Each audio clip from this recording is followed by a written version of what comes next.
my name is Lucy Sandahl, and this is my self-concept analysis presentation. Being able to find some statements to begin with that described me has always been something that I struggle with. I'm very far from an individualistic mindset. I'm usually someone that likes to deal with everyone else's stuff before I even begin to approach my things. So these were my first three statements that I chose. So for my first statement that I've chosen today, it is I am an athlete. I believe that this has come from so many different parts of communication in my life. It has come from direct feedback and it has also come from social roles. I have always been on sports teams since I was in sixth grade and now in college. The sports I have chosen over the years have changed, but in the end, I still view myself as an athlete. I have direct feedback from everyone seeing me play. Social roles are also something that come hand in hand with being an athlete. Everyone looks up to athletes, everyone looks at them and admires them for all the hard work that they put into their sport. I've been one for so long that I don't know what I am going to do when I graduate and I'm no longer on the team. I'm just so encapsulated by the idea that everyone knows who I am on and off the team that I'm scared that once I'm no longer one, I will be forgotten. But that could also be one of the reasons why I became one in the beginning, so that everyone would know my name. The second statement I have chosen is I am loyal. I believe that this idea has come about for me through indirect feedback in my life. I'm someone who prides myself on being a good friend. I usually am also someone that prides myself on the fact that I will always be there for people that I know if they need me to be. I have done all of this towards people out of love, but also out of the hope that this will help build myself up in their eyes and have them believe that I am loyal and assign that to me. Based off everything that I've done for my friends, I now take comfort that they are able to communicate, that they feel able to come to me with anything, and they are able to trust that I will always be there for them. The third statement I have listed on this slide is that I am adventurous. I believe that this idea has come about through social roles. Being spontaneous and always willing to go out and try new things and go on new adventures has always been something socially accepted in the world that I am a part of.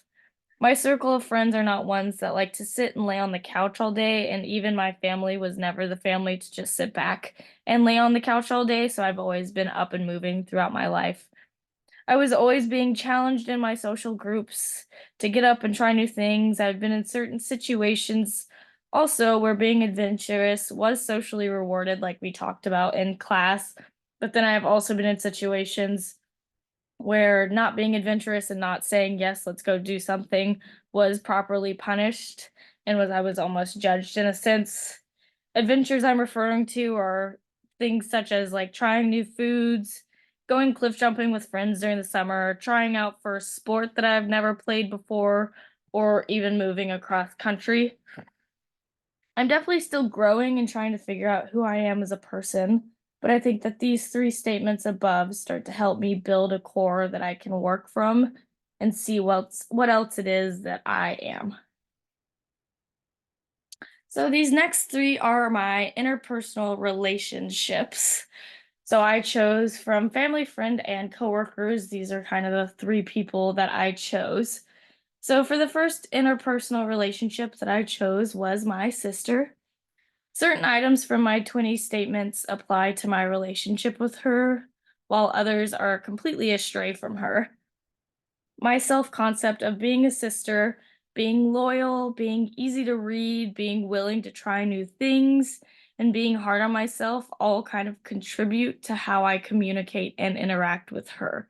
She is the oldest, and I'm the youngest in the family, and she is my only sibling, and I think that's kind of why our interpersonal communication is so strong compared to literally every single other relationship in my life.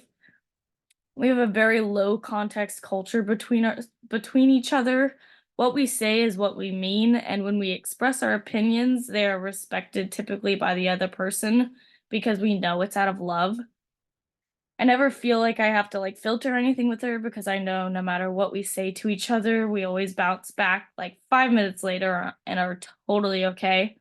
She is the only interpersonal relationship even including my parents, that is 100% open and honest, and nothing is hidden in the shadows. What you see is what you get. So I feel like every aspect of my self concept is seen through her eyes and seen by her. And she's the main person that I feel the most myself with, and that I don't feel like I have to code switch or change anything about myself.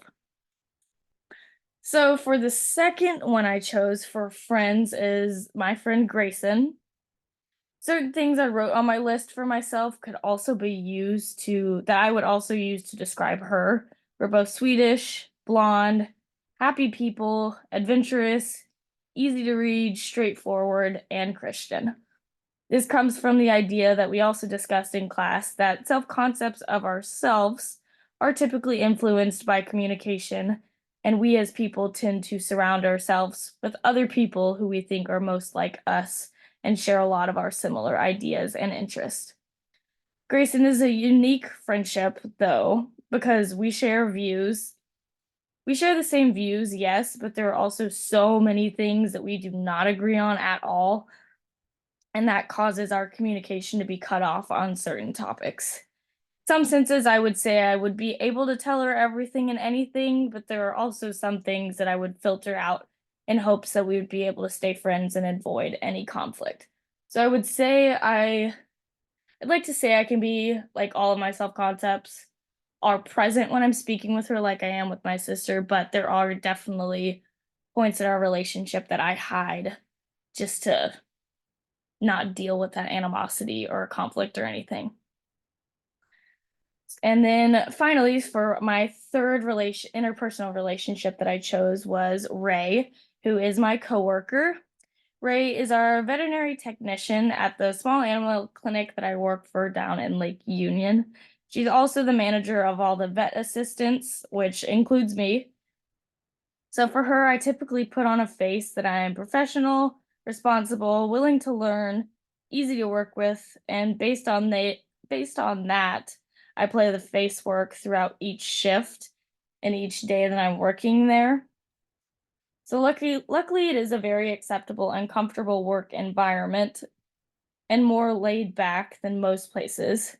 But there is still part of me that doesn't fully disclose everything about my life just so that I can keep that self-composed image in their minds, which brings in kind of the code switching idea element of communication. When speaking and interacting with Ray, I am more composed and piece my words together more in a professional manner compared to how I would talk to my sister or Grayson, since she is considered my manager and someone that I would like to learn from moving forward in my career. So then finally, for the last section is my top 3 I am statements. So my top 3 that I chose were I am a daughter, I am loyal, I am straightforward. So I am a daughter kind of gives me awareness, gives me a sense of belonging, culture, and understanding right off the bat. Without this self-concept, I fear as if I would be very lost in life. Growing up, everyone hopes to have 2 parents to look up to learn and grow from. Without that, I could see myself not being able to communicate properly in professional and interpersonal situations. Without those role models in my life, I would lose the understanding of what it means to communicate with people in a way that would allow them to understand what I'm trying to say.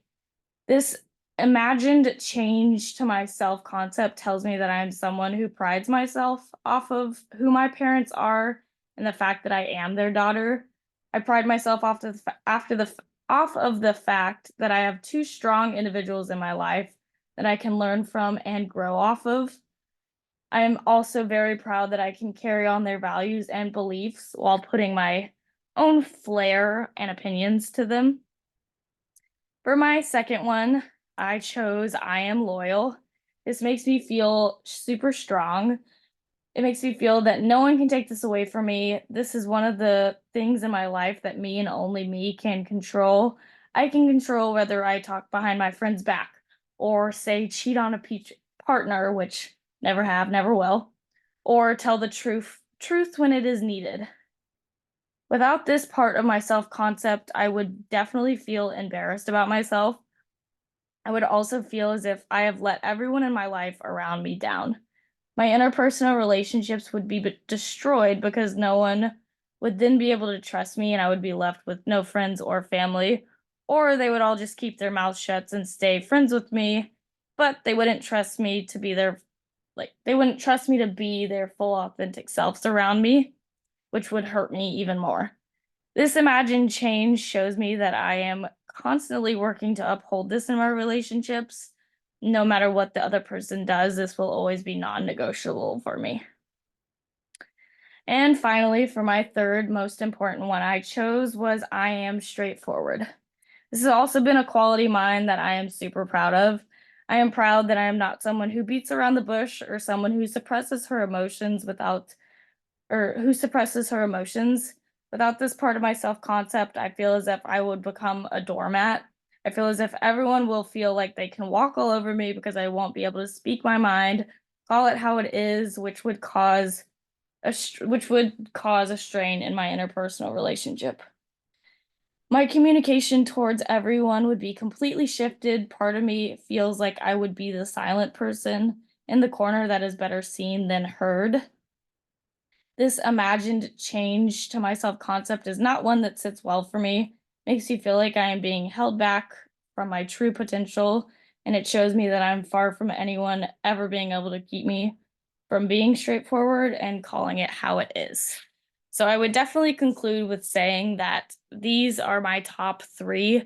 There's also a ton of other ones in my 20 statements that I would say I also agree with, but I think if I lost any of these three, I would probably be very lost and confused. But overall, I learned a lot from the self-concepts. I've done like milder forms of this in the past in different classes, but this one, creating 20 topics on the spot was definitely hard for me, but I appreciated it, and I hope that this presentation gives you a better look into my self-concepts. Thank you so much.